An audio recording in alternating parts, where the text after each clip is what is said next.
Welcome to Illini Drive, the Thursday show. This is your host, Gabby Hajduk. And today we have Brendyn Jones. I'm back. Instead of Josh. Josh had some phony excuse. No, just kidding. He had something for his fraternity. So Brendyn's producing and I'm hosting. A little switch up everyone loves, right?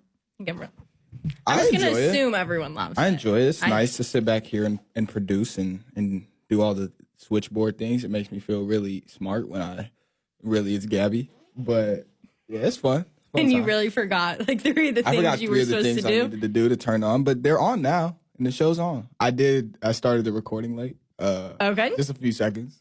Got it. Why isn't the blue things appearing on the screen? It's because I ain't started Because you didn't start the recording. And that's understandable. It's been a long week. It's been a long day. It's been a long couple days.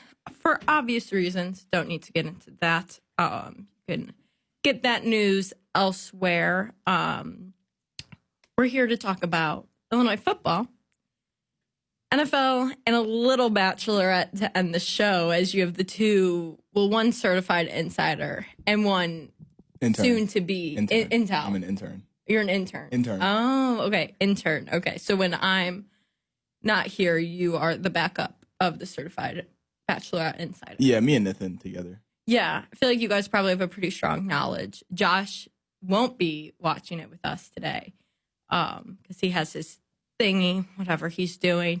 So he'll miss out. But we're going to start with Illinois football. They host Minnesota for the third game of the year this Saturday. It's a 2:30 game Central Time. So me and Brendyn get the courtesy to sleep in this week. Last week we were up very early. It was a very rough day for us. For me, I had a great day. Happened to be Halloween that same day, and Illinois fell to Purdue in their home opener, 31-24. Yeah, they were just a touchdown away. Defense couldn't get the stop at the end of the game, and that was the game for Illinois. Minnesota comes into this game 0-2 as well. So we have two 0-2 teams. First, I want to talk about one of our writers, Carson, who also did the radio show a little last year. He wrote a kind of a little cool feature this week ahead of the Minnesota game. And he made a really interesting point as his lead. It actually really surprised me that he wrote about this because he has really good football knowledge and just memory in general. I can't remember anything from like 2 weeks ago. But he wrote about how last year on November 9th, both Minnesota and Illinois had I would say potentially program changing wins. That's when Illinois defeated Michigan State to clinch the bowl game, and Minnesota took down number 4 Penn State. Same day this happened, Minnesota then went on to they were 8-0 with that win. And PJ Fleck looked like one of the best coaches in the Big Ten or even college football. And then Lovey obviously clinches the bowl game for the first time since 2015. Either way, program changing, we thought. Flash forward a year, Minnesota, Illinois both sit on 0-2. Isn't that kind of wild? Yeah. Came into 2020 with a lot of momentum from both programs. Both programs had a similar turnover with offensive production. Tanner Morgan comes back from Minnesota. Rashad Bateman, really, really, really strong wide receiver for Minnesota. And they have a really solid running back in Muhammad Ibrahim. I might be saying that wrong. Illinois returns, obviously, Brandon Peters, your number one receiver, Josh Matabebe, and then you get two strong running backs back in Mike Epstein and Chase Brown. So pretty comparable, I would say. Obviously, Minnesota was probably a couple steps above Illinois coming out of last year, just talent-wise and recruiting-wise. And, PJ Fleck is probably one of the best young coaches in college football right now. And now they're kind of in the same boat. Mm-hmm. What do you think that says? Where do you think these two programs are really at right now? I think what it says is just how fleeting success is in college sports and in sports in general, really. I mean, last year, Minnesota had this crazy a turnaround where for a lot of the time until they lost against Wisconsin, were regarded as one of the best teams in the country. Obviously, didn't finish the season the way they wanted to, the way they started it, but very talented team, one of the best teams in the Big Ten. And now after a loss to Michigan and after a loss to Maryland, they look a little lost. And success happens really quickly. Things go your way a lot of the time, and then that can be taken away from you, especially when you don't have the base. You see teams that are successful year in and year out: Clemson, Alabama, Georgia, all those SEC schools, Ohio State.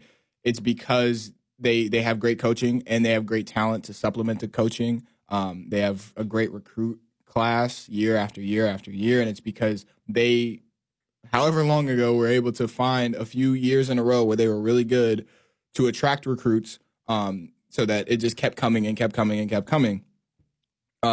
Minnesota obviously has struggled this year. Illinois, more so on the fact that success is fleeting. Last year, kind of stumbled into success. Nobody really expected them to be that way, even halfway through the season, until they got those wins against Wisconsin, Purdue, Michigan State. Nobody was really expecting them to even appear in a bowl game until, we talked about even during that win streak, maybe this is an 8-win team if they can pull off something against Iowa and they can beat Northwestern. Obviously lost both those games. But yeah, I think what it really shows is how, wavery the college football landscape can be. But these are two teams that hope to get back on track against each other. Obviously, you're looking at Minnesota, and this is a short season, only 8 regular season games in that 9th game that's added at the end.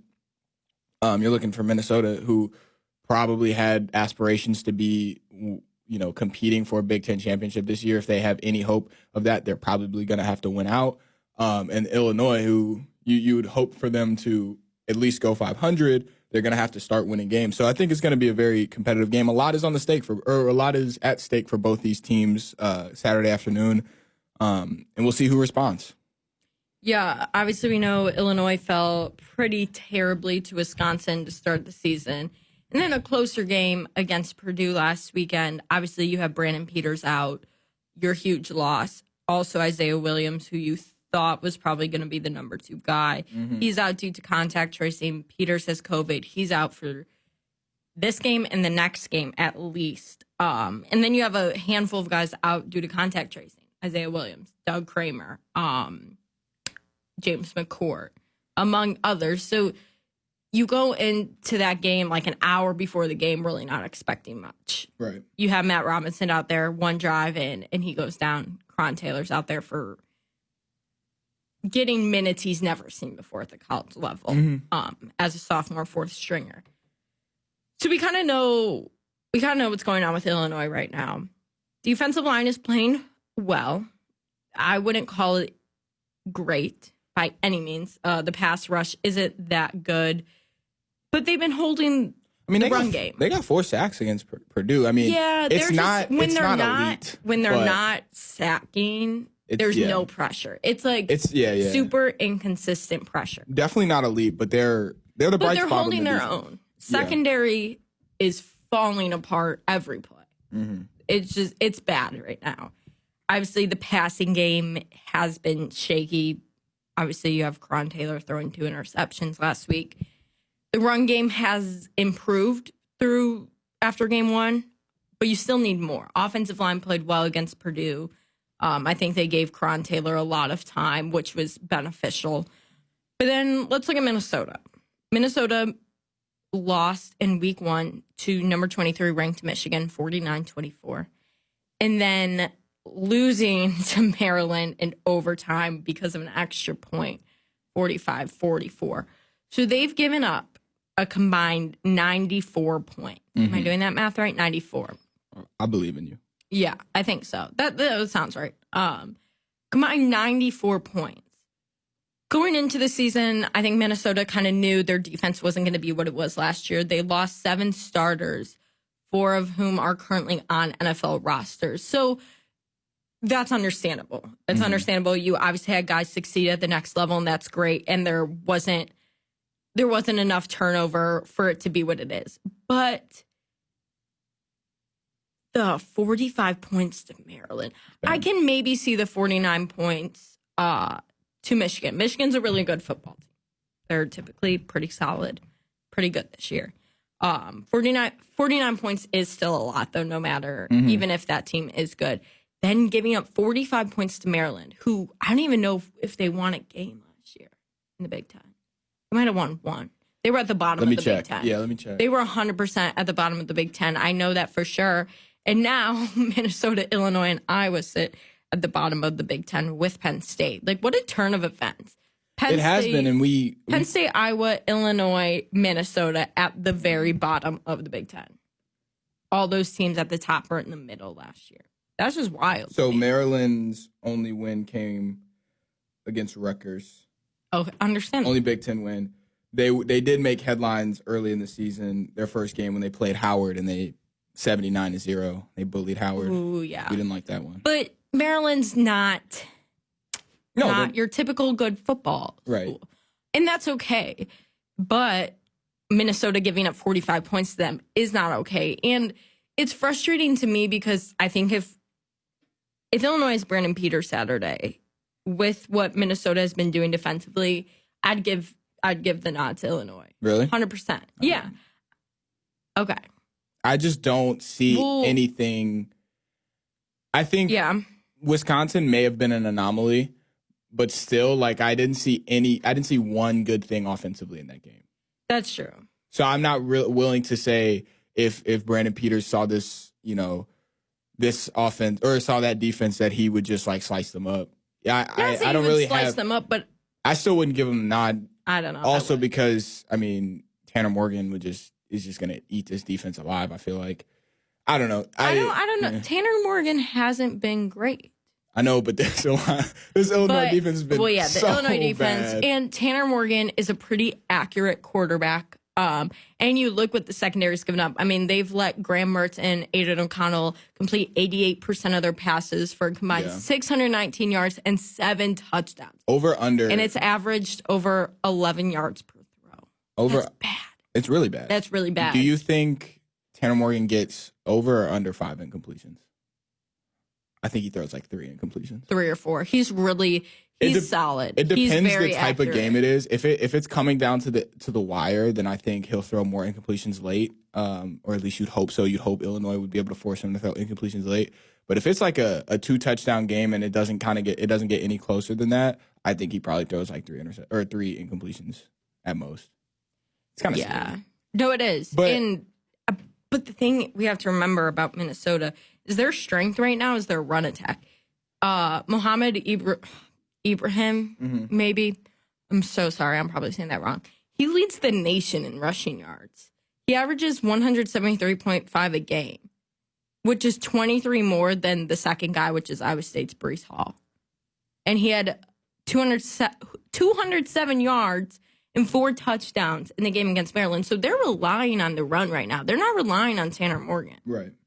Which maybe their plan of attack will change against Illinois. I would change it. If I'm PJ Fleck, I'm changing that. Yeah. Tanner Morgan's having good. him have a day. Have him. If you're Illinois, let Tanner Morgan beat you. Mm-hmm. Don't get beat by the run. No, yeah. Because this guy is really good. Their running back is like 207 yards. Brendyn Peters had 87 yards in game 1. Yeah. That's insane. Yeah. This guy is going off. He's ridiculous. I don't know. It's another one of those games where you don't really know what's up because if we see, and this is what I told Nathan yesterday. It's just a game of bad defense. Yeah, which should be fun. It should be fun. I'm excited for it. Maybe it'll be like a Big Ten version of the Big 12. But what I'm really looking at is 2 things. One, how bad is Illinois' defense going to be? Because I told Nathan yesterday, I said, something's got to change. Either this is the game where you decide, are you going to do anything for the season or are you just going to be bad? Yeah. Right? I don't expect them to be this bad for the whole season. I think that they're going to fix something.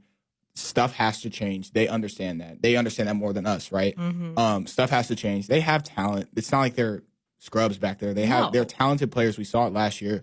Scheme just has to change.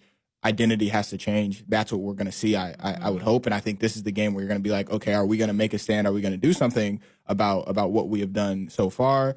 Or are we just going to lay over and this is going to be, the way that Illinois plays defense for the rest of the season? So that's one thing I'm looking forward to. Next is as Karan Taylor, as we look at him, obviously hasn't been confirmed to be the starter yet.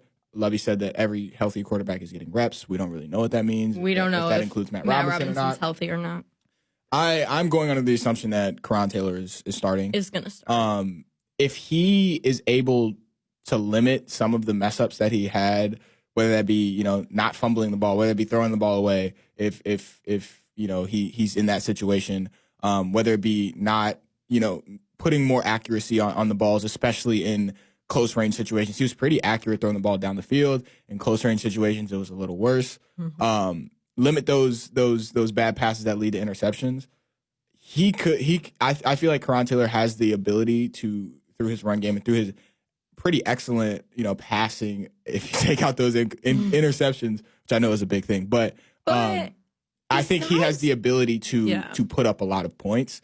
It's something that I don't really have faith in with Brandon Peters. So that's why, like, going back to you would give the nod to Illinois. At least, and I'm only looking game by game, right? Because that's all we can do. We've only had 2 games. The Illinois offense excited me a lot more under Karan Taylor than it did under Brandon Peters. I agree, but I don't know. I'm trying to look past the Wisconsin game because I think that was an anomaly. Can't say that word. You got it. And Wisconsin's defense is just ridiculously good. Purdue's was average. So I still think Brandon Peters would be your better option. Obviously, he's your starter for a reason. But I want to quickly, before we go to break, look at Tanner Morgan's stats because they're actually, I didn't look at his stats prior to this, but they're kind of surprising for Tanner Morgan. In game 1 against Michigan, his completion percentage was only 58%. Yeah. He was 18 for 31, had an interception, 197 yards, and a touchdown. He's only thrown for 2 touchdowns this season. And then Maryland, he was 10 for 15, so 66% with 189 yards. So he's not impressing me that much. So I don't know. And obviously Michigan's a good team. Maryland, I don't know defensively if they're that good to have that stat line. Not saying it's bad, but it's certainly not really good. So I don't know. I think Minnesota will probably try and come out and just like run the ball down Illinois' throat, try and tire the defense out, especially if the offense can't stay on the field. But I don't know. I think this is a really hard game to predict because we're working with 2 pretty bad defenses right now. So it could either be a shootout and the score is going to be super high, or it could just be an overall bad game and it could be a really low scoring. That'll be a tough Saturday. I hope it's a high scoring game. If we're going to have to watch bad defense, I hope it's a high scoring game. Me too. Like, I hope something's fun. And I think the thing with Karan Taylor is he's kind of fun to watch. I think he is fun to watch. He's fun to watch. I think he bets on himself a lot. I think he's very confident. Yeah. Which you need as a 4-stringer. If you're a 4-string and you have to just come in and play in the Big Ten, like, he didn't look phased. That's the thing. That's the thing. You better have confidence in yourself. You have nothing to lose. Like, It's not like he knows he's not competing for the starting job once Brandon Peters gets back. So you have nothing to lose. So I kind of hope Rod Smith opens up the playbook this weekend for him. But we're going to go to break. When we come back, we'll wrap up our preview and give our score predictions. This is Illini Drive.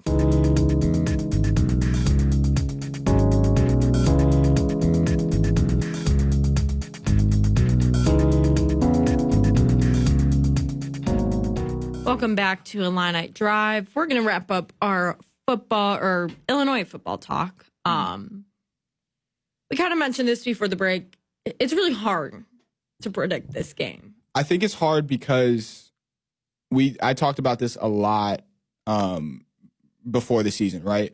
That they were expecting something new from Illinois. Last year we didn't see this high-powered offense, and we were touted all throughout the summer and in the early fall that this team has a lot of offensive potential. Brandon Peters had a whole year in the playbook. There's great receivers, a great tight end core, this and that. There's going to be running back by committee. The offensive line is great.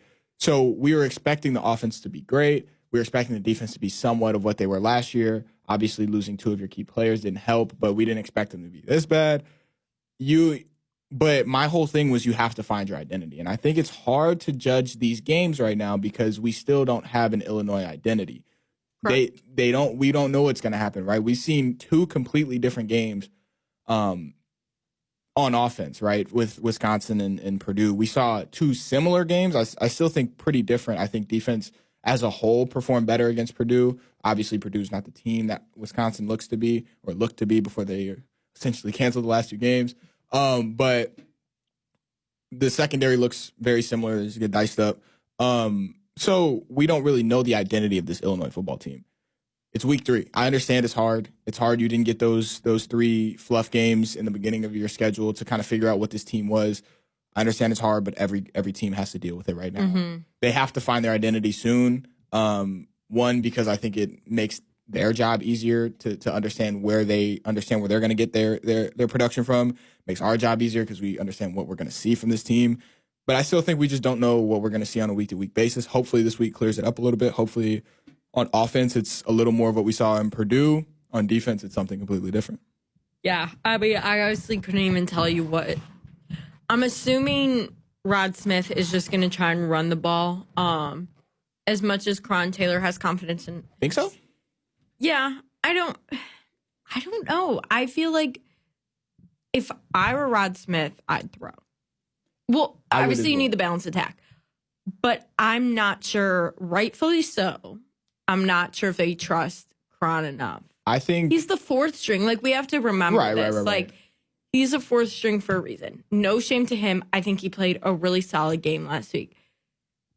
But I think it's okay. And I think I understand if Rod Smith didn't have the confidence for him to just go out there and throw it. I think this is something like we have to, and I'm trying to like brace. He made bad throws. He made bad throws. He made bad decisions. I'm trying to brace myself for this because, I mean, Purdue didn't know that Brandon Peters was out until they probably went on the field and they're like, all right, where's Brandon Peters, who we scouted all week, right? If Brandon Peters not here, where's Isaiah Williams, who got some time? Mm-hmm. And they see Matt Robinson, and they're like, okay, well, we've seen stuff from him. Like, let's go over it quickly. And then, boom, Karan Taylor's out there in the second drive, right? So probably had who is this, right? Had no game plan for this guy. And Karan Taylor kind of had that freedom of they don't know what I'm capable of, and I'm capable of a lot of things. I'm capable to throw the ball deep. I'm capable of disguising the run game. I'm capable of running the ball. He's all capable of all those things. But now there's some Minnesota has a whole game to look at him and try to confuse him. Obviously, he hasn't played big minutes since high school. College game is 100% different. So I'm trying to reserve myself. As much as I did enjoy watching Karan Taylor, as much as I did, I do think he has a lot of potential. My expectations are really low. Right. This usually happens when reserves come in. They get a game, they do well, and then people try to figure them out. We'll see if that happens. I think that they do need to be a little reserved, but I also think Karan Taylor is just very talented. I agree. I think there's nothing on the field physically that he can't do, and I think that mentally, I think with this extra week, obviously he can play quarterback at the Big Ten level. That means he has the brain for it, right? So I think mentally he can, with another week of practice, another week of, hey, like, look, I'm the starter. He can cut down on those mistakes. This is a very like high ceiling, low floor type game where we're going to have to figure out what Karan Taylor is, especially if he's the quarterback for the next 2 weeks. Obviously, we don't know what the situation with Matt Robinson's ankle is. Unless he has tested positive for COVID, which we haven't heard, I'm sure Isaiah Williams will be the quarterback next week because he'll be back. Think so? I don't know. Well, I mean, they'll have to. I think it depends on how. Practice. Yeah, they'll battle it out. It depends how this weekend goes. It depends on Matt Robinson's ankle. I agree with you. I think very high ceiling, but there's also the very real possibility that this offense goes nowhere this game. And you know what? That's understandable. But I don't know. I think it's better that they're not playing against like a Wisconsin defense. Obviously, 100%. Not to discredit Minnesota, but they haven't been playing. They're not Wisconsin. Their defense has not been showing up. If their defense shows up this weekend, it's going to be a brutal time for Illinois. But if the defense continues to play like this defense has played, Illinois has a legit chance. The betting line is -7 for Minnesota. So Illinois is the underdogs at home, over under 61.5. So people are thinking this to be a pretty big scoring game. Mm-hmm. And I'm going to have to agree. What's your score prediction? Yesterday on the show, I said 31-45 Minnesota. Wow. I'm sticking to it. Yeah. 45 points. For Minnesota? Yeah, why not? It's I guess. I mean, look, when I tell you I have no faith in Illinois secondary, and I just, through 2 games, I don't. I wish I did. I wish that they showed me something, but I just keep looking at the stats. I've seen both games. I don't know where you just had there. The good thing is there's nowhere to go but up. So realistically, there's no way to go but up. If they go down, it'll look like a Madden game. And that'll be bad. You and JJ? No disrespect to the Illinois JJ's defense, but Minnesota. Anyway, there's no disrespect to the Illinois defensive secondary. I know I've been harping on them a lot for the last 2 weeks, but it is what it is. It is what it is. There's talent there. Like, there's talent. That's what's frustrating. The thing. It's not like because you got some. We're not saying that these are bad players. They're playing bad. Mm-hmm. They're good players that are not playing well. Okay, so you're what 31-45. 45. Okay. Minnesota. Okay. Sky Yuma wrote a boat. Minnesota. Yeah. Almost Did went I do there. it right? Minnesota? Nah, not really. That's a little weird. Almost went there. That was almost my school. Me too. We've talked about this. Yeah, we have. Imagine if we both went to Minnesota and became friends there. Tough. Anyways, I'll give my score prediction.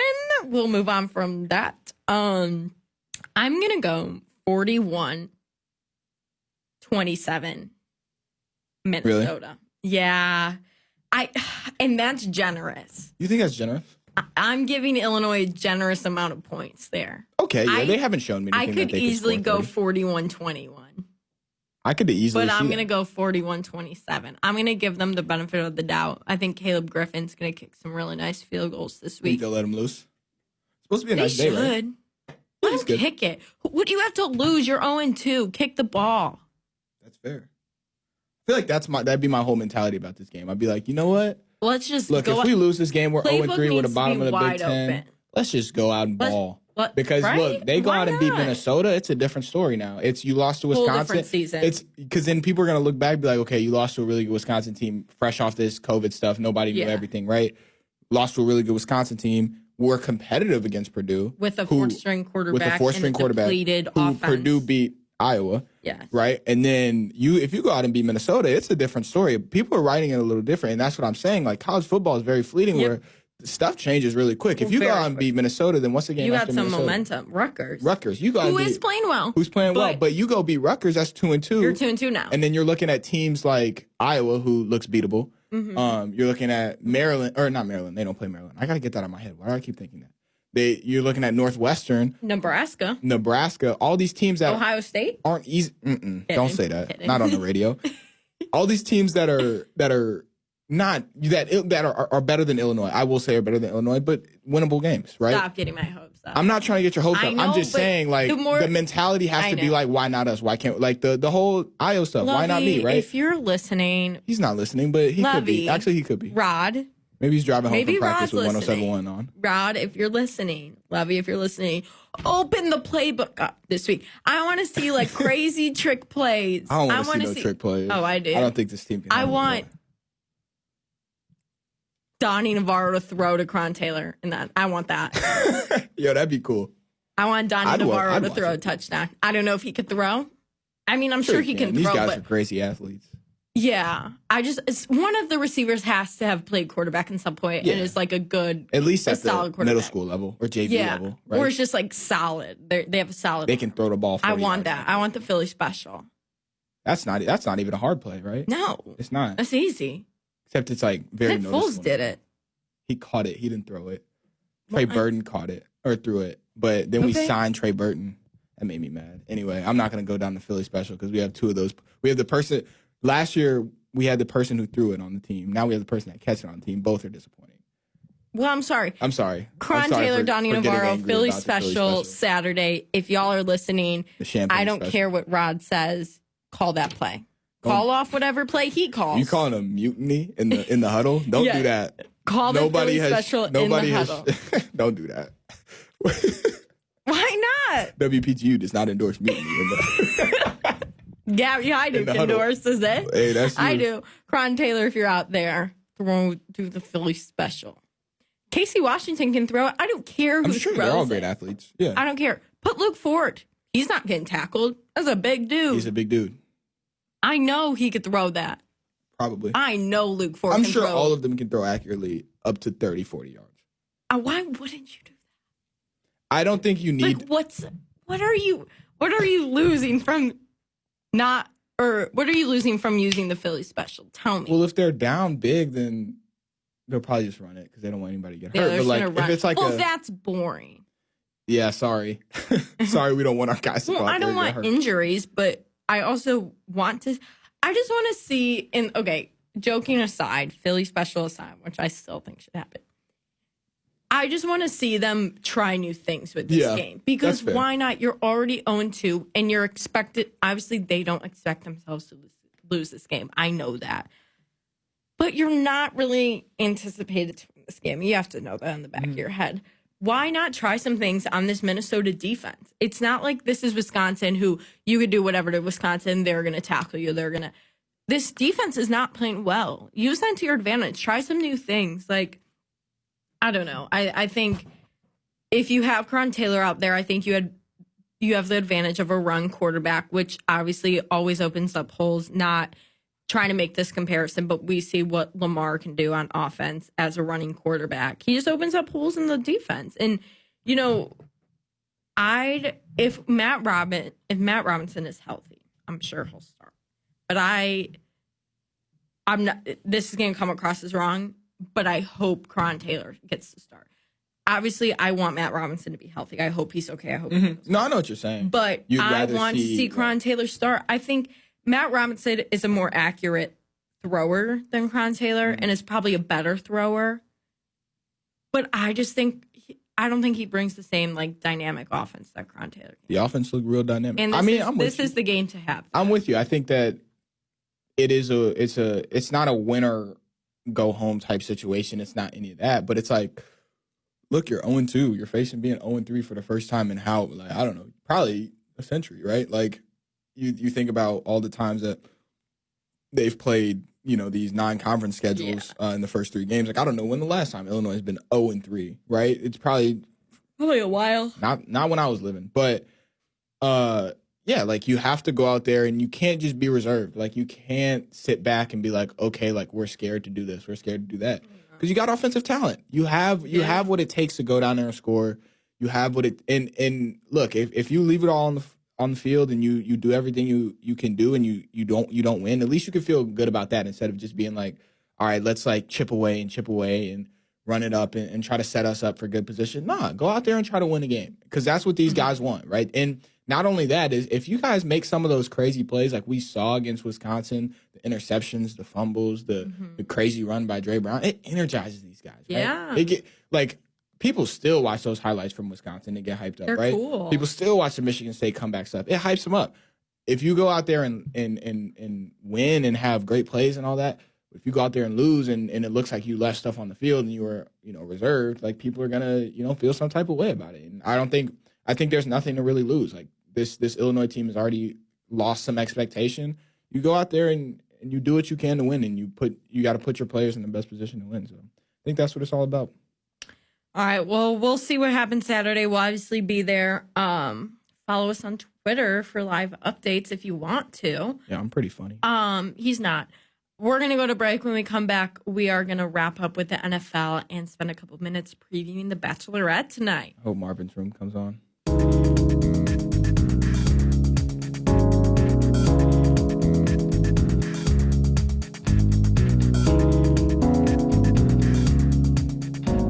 Welcome back to Illini Drive. We're going to talk some NFL as Josh and I usually do on the Thursday show. Tonight, Thursday Night Football. I would have called this a good game at the beginning of the season. Now it should be a blowout. Packers 49ers starts. Hope not. I hope the 49ers. Well, yeah, because you're a Bears fan. Yeah, Bears. The Bears. Yeah, I'd probably definitely 100% Packers this game. We're just going to go through, win. make our picks. Yeah, I think they should win. I hope the 49ers show up. But, you know, it is what it is. George Kittle's out. There's not a lot of hope for the 49ers. But, you know, When's the last time we goals or watched whatever. Thursday Night Football? Like week 1? Whenever we watched it. What was last week? We watched it last week, no? A full game. I haven't. I don't know. Thursday night's hard though. I'd be tired. Yeah, I don't really want to watch it's the bad end of my football. school week, and if it's a bad football game, which Thursday Night Football notoriously has bad football games, I'm not watching it. You know, Sunday slate, 12 o'clock. There's some bad games. There's also just not a lot. There's some bad teams in the NFL right now. We start off with Broncos at Falcons. 12 o'clock, CBS. Are you Broncos at Falcons? Are you on NFL.com? I'm on ESPN. ESPN, okay. Are you trying to pull it up? Yeah, I'm trying to get on the same wave as you. Because I was looking at a schedule that had different. Oh. My bad. Yeah, I'm just on ESPN. But we got Broncos at Falcons. Broncos 3-4, and they have Drew Lock back, right? They do have Drew Lock back. He's been out since the Steelers game. Took them, who they play, the Raiders? He took them back. They had a comeback against the Raiders. So Drew Lock looks not great, but solid. I think I might go Broncos for this game. I'm going to go Atlanta just because I hope Julio and Matt Ryan have a great connection in game because they're both on my fantasy team. Understandable. I think they can do it. I think these are two like subpar teams. Yeah. Atlanta is due for a win. So Seahawks at Bills. This is a really good game. It's a low-key good game. Really good game. Yeah, low-key good game.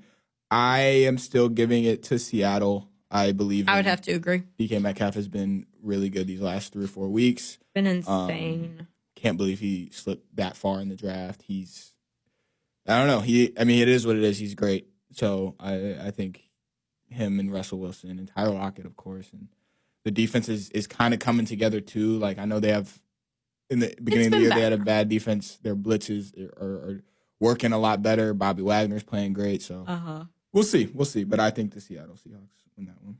The defense is definitely improving. It needs to get a lot better if they want to be Super Bowl contenders. Yeah.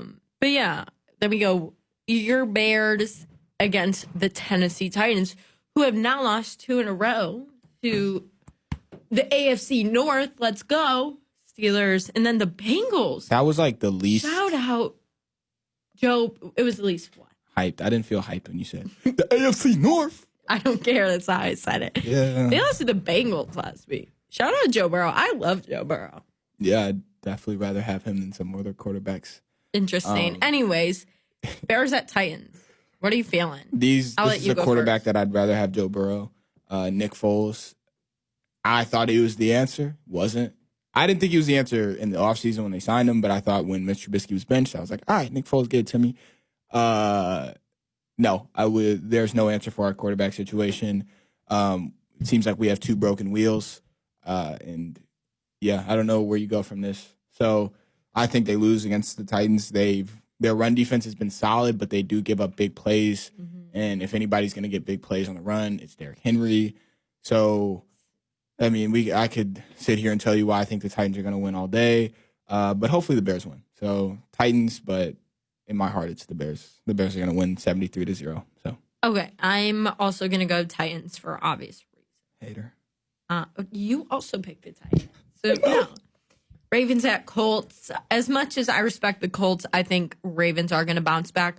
Bring it to the B more last week. Bring it to the B more, and they're gonna beat Seattle, or they're gonna beat Pittsburgh, the Steelers in Pittsburgh in that Steel City. Lamar Jackson, I don't know why MVP next year. The Steelers into that. Well, because they lost last week. The Ravens lost to Steelers. Yeah, the Ravens lost. Right, that's what I said. They're gonna bring trash. Last. I'm telling you, they're gonna next time they see Seattle, it'll be in Seattle. I mean, why do I keep saying Seattle? Next time they see the Steelers, it'll be in Pittsburgh, and they're going to bring it home to the B-more. We'll see. Panthers at Chiefs. Easy, Chiefs. Scroll. Lions at Vikings. This is interesting. This is an interesting game. It's in Minnesota. Both of them are not doing well, but both are coming off pretty good wins. I think give me Minnesota. They have a lot of offensive talent, and I think they take this one. I think Minnesota is going to start to be on the rise. Watch out for them. Horrible, horrible, horrible game. Yeah, Giants, Washington. Will not be watching this 100%, but I'll go. Not even in our market, but yeah. Give me the. The Giants, yeah, Giants are like Why they're not not? a good team, but they're like definitely more competent than the Washington football team. I can't even tell you anything about the Washington football team. Also, I hope they Besides keep the name. bench Dwayne Haskins. I hope they keep the name the Washington football team. Kind of rolls off the tongue. I hate it. I love it. And the 12 o'clock slate, Texans at Jaguars. Another Give me Deshaun. bad game, but I'll go Texans. I like Deshaun. 3:05, we have Raiders at Chargers. This is a really good game. I almost said this is a home game for both teams, but the Raiders are Vegas, not LA. So please ignore me. But We were never LA. yeah, no, I know. Okay. I got it confused. Right. Just really quickly in the mind. I'm gonna go Chargers. I have Justin Herbert Really? as my fantasy quarterback in a league, so I'm gonna pick the Chargers. Give me the Raiders. I got Josh Jacobs and I got Darren Waller. And yeah, I think they're a really good team. They're just in a tough They are division. good. I think the Chargers are also pretty good. They are. They're on the rise. It's a good division. The line is even for that game. Really? I've never seen that. That's wild. 3:25, we have the undefeated 7-0 Pittsburgh Steelers against How about them boys? the Cowboys. How about them boys, huh? Yeah, they're not looking too We don't hot. have to talk really about this game because I think it's going to be. I think the Steelers would have won We might even see Mason in the second half, Yeah. which I don't really want. I'd rather see Josh Dobbs. 100%. I think even if the Dallas Cowboys were fully healthy, I think they still lose to the Steelers. Probably. But everybody on that team being injured, on their O-line, in their quarterback, some on their defense, does not help them at all. I think it's not a fun game to watch. And the Steelers' strength is in the run game. So Yeah. sorry, Ezekiel Elliott. I mean, I'm sure he'll still put up yards. He'll probably score a touchdown or two. And if things shake up right in the next few days, I'll be rooting for them. So True. it is what it is. And we got Dolphins at Cardinals. I think Arizona's a really, really good team. They sit at 5-2 right now, which is pretty impressive, and it's home. Dolphins are also playing pretty well, though. Yeah, Dolphins But defense are I'll looking. go to Arizona. I'll probably go Arizona, but Dolphins defense is looking pretty good. Tua's going to have to have a way better game if he wants to beat the Cardinals. He can't get carried by the defense. Probably. 7:20 game, Saints at Bucks. What a phenomenal game. What a great game. Think so? Yeah, probably. It's a really good game. Yeah, it's a good game. I don't know. Two top NFC teams. I'll probably go Bucks, though. Bucks are playing really, really well because right now. Saints beat the Bucks earlier. Saints were struggling So we got to split it. early in the year. They are looking better now. I still think the Bucks offense is so much more versatile than the Saints. And They I got think AB this the Bucks week. defense is one of the best in the league too. So and AB.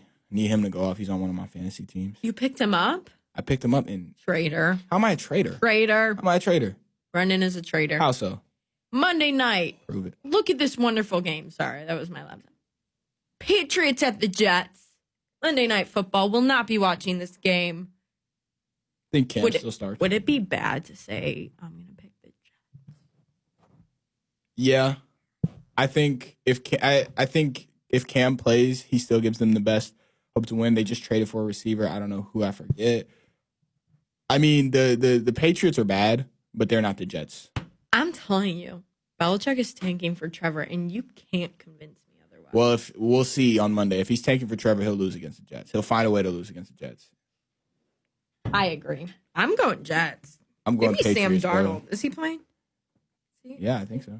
Well, he was injured a little. I don't know. I don't keep up with the Jets. Hard to. Unfortunately, we don't really have time for Bachelor preview today because we got to get home to watch it. But basically, Tasha's coming to save us. Thank the Lord.